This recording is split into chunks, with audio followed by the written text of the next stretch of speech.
Halo semuanya, kali ini kita akan membahas salah satu sejarah batik tulis Lasem. Perjalanan batik tulis Lasem menuju ke mancanegara pada tahun lalu dimulai ketika salah satu kapal Chengho mendarat di Lasem. Karena seharusnya kapal Chengho tersebut mendaratnya di Tuban, tetapi karena ada kerusakan kapal, maka kapal tersebut berlabuh di Lasem. Kemudian, karena di Lasem merupakan salah satu bengkel kapal terbesar, ketika kapal Chengho mengalami kerusakan, dibawa ke Lasem untuk diperbaiki di dok kapal Lasem. Selain memperbaiki kapal, Chengho dan beserta anak buahnya dan nakodanya waktu itu menurunkan juga beberapa anak buahnya di Lasem untuk berobat, karena waktu itu memang di Lasem terkenal dengan pengobatannya. Ada periode yang kedua, pendaratan kapal-kapal Chengho di ekspedisi keempat, yaitu pada tahun 1413 sampai 1415. Salah satu nakoda kapal Chengho yang bernama Binangun, pada ekspedisi pertama itu, ia sudah tertarik dengan Lasem, karena Lasem sangat kaya akan sumber daya alamnya. Dengan tanahnya yang subur, tanamannya banyak, sehingga mempunyai keinginan besar untuk tinggal di Lasem. Binangun merupakan salah satu nakoda kapal Chengho, memohon izin kepada adipati setempat untuk tinggal di Lasem. Binangun beserta keluarganya diberikan izin untuk tinggal di Lasem, namun harus membantu perekonomian di Lasem dengan cara menjual rempah-rempah keluar Lasem, terutama di mancanegara. Kemudian juga harus menjual produk-produk tekstil, terutama batik ke mancanegara. Akhirnya, syarat tersebut dipenuhi oleh Binangun beserta istrinya Nalini dan juga kedua anaknya. Nalini memiliki ide dengan cara mengenalkan teknik membatik yang baru dan menambahkan warna-warna dalam batik tulis Lasem, sehingga bisa membuat batik tulis Lasem bisa terkenal di mancanegara. Karena pada masa awalnya, batik tulis Lasem hanya memiliki 3 warna, yaitu warna hitam, putih, dan juga sogan. Kemudian diberikan sentuhan warna merah oleh Nalini. Awalnya, Nalini ingin membuat warna merah bendera, namun ketika bahan-bahannya dibuat di Lasem, ternyata kadar mineral dan airnya tuh berbeda. Sehingga menjadilah warna merah darah ayam yang sekarang menjadi warna kesukaan etnis Tionghoa. Besar pengaruh tradisi Tionghoa di dalam seni batik tulis Jawa. Terlihat dari adopsinya berbagai motif di Tionghoa yang ditambahkan oleh Nalini berupa motif burung hong, bunga serunia, banji, dan juga mata uang. Salah satu masterpiece-nya Lasem yaitu ada di batik tulis 3 negeri, yang dimana batik tersebut dulu dilahirkan dari akulturasi 3 budaya, dari budaya Tionghoa, Belanda, dan juga Jawa. Nama 3 negeri sendiri merujuk pada proses pewarnaan yang secara tradisional dilakukan di 3 wilayah yang berbeda. Untuk menghasilkan warna merah, dulu adalah di Lasem, warna biru di Pekalongan, dan warna coklat sogan ada di Solo.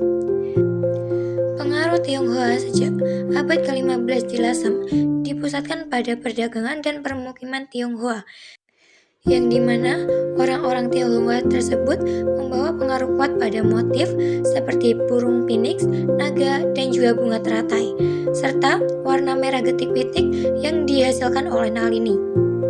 Warna biru sendiri juga merupakan pengaruh budaya Belanda yang dilestarikan di Pekalongan.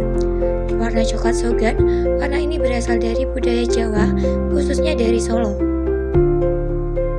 Kain batik 3 negeri dulunya juga diwarnai menggunakan warna-warna alam, seperti warna merah menggunakan mengkudu atau pacet, warna biru menggunakan daun indigo vera, dan warna coklat sogan menggunakan pohon mahoni, yang dimana setiap prosesnya membutuhkan keahlian dan sumber daya di masing-masing daerah yang menjadi ciri khasnya. Salah satu keunikan batik tulis Lasem terletak juga pada setiap motifnya, karena setiap motif memiliki makna dan filosofi yang sangat luar biasa.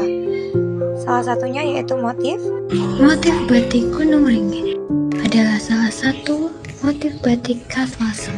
yang memiliki makna dan harapan akan kelimpahan rezeki dan kemakmuran bagi pemakainya. Seperti tumpukan uang atau koin, motif ini juga bisa dimaknai sebagai doa dan harapan agar pemakai batik ini selalu dilimpahkan keberkahan rezekinya. Kemudian ada juga motif burung phoenix. Salah satu motif yang terinspirasi dari budaya Tionghoa. Nah, burung phoenix ini dipercaya adalah burung yang abadi karena dia dianggap tidak bisa mati. Namun, dia akan terus membakar ekornya dan menciptakan burung baru dari apinya tersebut.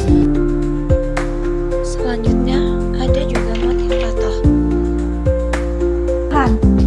Patoh sendiri adalah salah satu jenis rumput laut atau gandeng laut yang biasanya hidup di pesisir pantai.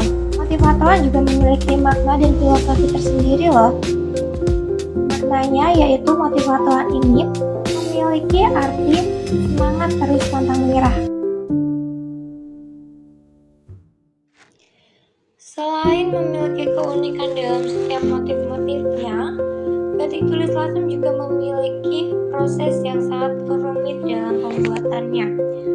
Mulai dari proses pertama, yaitu menyiapkan alat dan bahan seperti kain mori, lilin malam, canting, kompor, wajan, dan gawangan, serta pewarnaan alami juga. Setelah itu pencucian kain. Kain mori direndam selama 1 malam dan dicuci bersih untuk menghilangkan kotoran agar warna meresap optimal.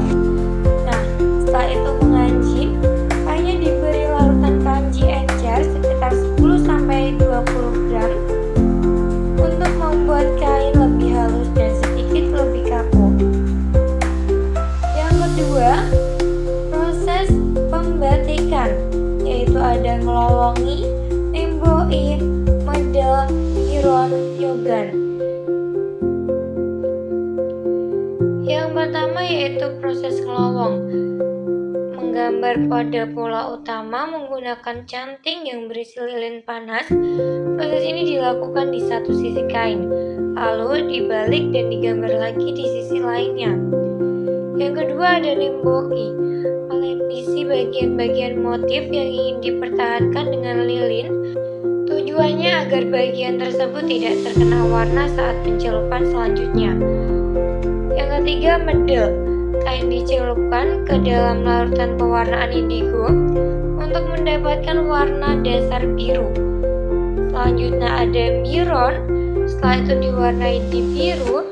Bagian kain yang ingin tetap berwarna biru kembali ditutup dengan menggunakan lilin agar tidak berubah warna saat dicelupkan ke warna lain.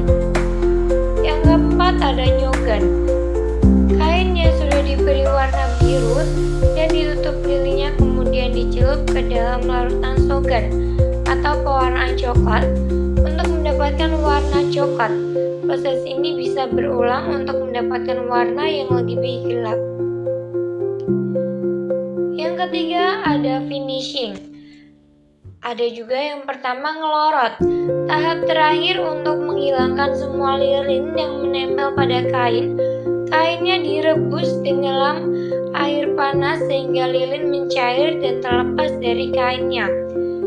Nah, selanjutnya ada mencuci dan mengeringkan.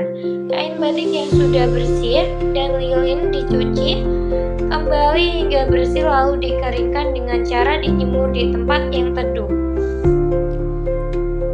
Seperti itulah proses pembuatan kain batik tulis lasem hingga menjadi satu lembar kain yang sempurna.